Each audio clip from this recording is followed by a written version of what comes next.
नाम शेखुल आलम सबरिया मदरसा, जगह लखनऊ यूपी।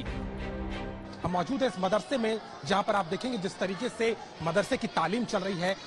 यहाँ पर जो बच्चे आते हैं वो अपनी तालीम को पूरा कर रहे हैं, लेकिन इसके साथ ही साथ एक सवाल दूसरी तरफ ये खड़ा हो रहा है कि क्या मदरसों का सर्वे कराया जा रहा है तो इस पर क्या जो धर्मगुरुओं को आपत्ति है वो कितनी जायज है।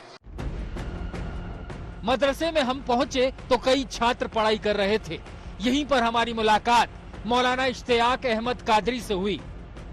मदरसा संचालक इश्तियाक ने सर्वे को लेकर हमसे एक बड़ी बात कही।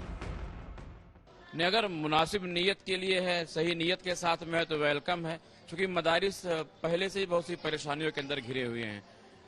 16,500 मदारिस में सिर्फ 500 कुछ मदरसे हैं जो गवर्नमेंट फंडेड हैं। बाकी 16,000 मदरसे वो आप जैसे लोगों के चंदे चुटकी से ही चलते हैं। उनके पास पाने के लिए तो है मगर खोने के लिए कुछ नहीं है। मौलाना इश्तियाक अहमद कादरी ने कहा कि अगर सर्वे के पीछे नीयत ठीक है तो उसका स्वागत है, लेकिन मदरसों पर सरकार की कथनी और करनी में बड़ा फर्क है। घटनाएं कहां पर नहीं है। अभी मैं इससे पहले भी आपके ही थ्रू, मीडिया के थ्रू कह चुका हूं, अभी कितने कोचिंग सेंटर्स ऐसे हैं जहां पर बच्चों को बिल्कुल जानवर से बदतर तरीके से पीटा गया है, वहां पर कोई कार्रवाई नहीं हुई है। तमाम तरह के स्कूल हैं, बच्चों को पानी पीने के नाम पर मार डाला जाता है कि आप दलित पानी नहीं पी सकते हैं, कोई सर्वे नहीं हो रहा है। मदरसे जो देश की आजादी में अहम योगदान दिए हैं, समाज को शिक्षित करने में अहम योगदान दे रहे हैं, उन पर सर्वे क्यों? किसी का सर्वे?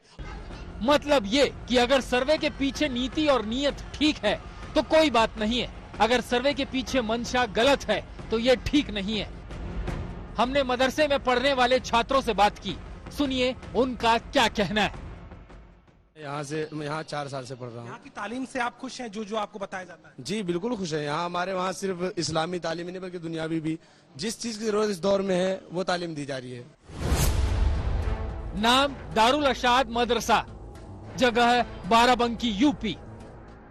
यहाँ पर मदरसों में जो बच्चे आते हैं वो पढ़ रहे हैं, उनकी कक्षाएं चल रही हैं। ये वो मदरसा है जिसका सरकार से कोई संबंध नहीं है। यहाँ ना तो सरकार से कोई मदद मिलती है और ना ही आप किसी भी तरीके का रजिस्ट्रेशन या कोई संबंध है। यहाँ पर 100 से ज्यादा बच्चे पढ़ते हैं, लेकिन इसका संबंध ना तो सरकार से है और ना ही मान्यता प्राप्त है। योगी सरकार ऐसे ही मदरसों पर सर्वे कर छात्रों को मिलने वाली तालीम का पता लगाना चाहती है। हमने मदरसे में मौजूद एक शिक्षक से बात करनी चाही, पर वो कैमरे पर कुछ बोलने को तैयार नहीं हुए। इस दरअसल बताइए किस तरीके से ये बात आप शिक्षा हो रही है यहाँ पे, किन किन विषयों पर आप लोग बोल रहे हैं? अरे हमसे क्या पूछ रहे हैं, जिम्मेदार लोगों से पूछे आप क्या कर रहे हैं। भारत नेपाल बॉर्डर के पास यह है करीब 92 साल पुराना मदरसा। यहाँ 300 से ज्यादा बच्चे पढ़ते हैं। हालांकि यहाँ पर गुणवत्ता की कसौटी पर दी जाने वाली तालीम पर सवालिया निशान। यहाँ हमारी मुलाकात मदरसे के प्रिंसिपल से हुई, लेकिन सरल से सवाल का जवाब नहीं दे सके। साइंस का हिंदी में साइंस को क्या कहेंगे? साइंस को उर्दू में जो है हिंदी में क्या कहेंगे? हिंदी में हाँ हिंदी में साइंस को हिंदी में क्या कहते हैं? विज्ञान कहते हैं, विज्ञान। एक और टीचर से हमारी मुलाकात हुई। बच्चों को तालीम देने वाले शिक्षक मकबूल तो देश के प्रधानमंत्री का नाम तक नहीं जानते। यूपी के मुख्यमंत्री का क्या नाम है? उत्तर प्रदेश के मुख्यमंत्री आदित्यनाथ। प्रधानमंत्री का क्या नाम है? मनमोहन सिंह। कौन है प्रधानमंत्री? प्रधानमंत्री कौन है देश के? नहीं पता। मदरसे में पढ़ने वाले बच्चों से हमने बात की, सुनिए तालीम का स्तर क्या है। हमारे देश का राष्ट्रीय गान क्या है? राष्ट्रीय गान क्या है? हमारे देश का राष्ट्रीय पशु कौन? नहीं याद है?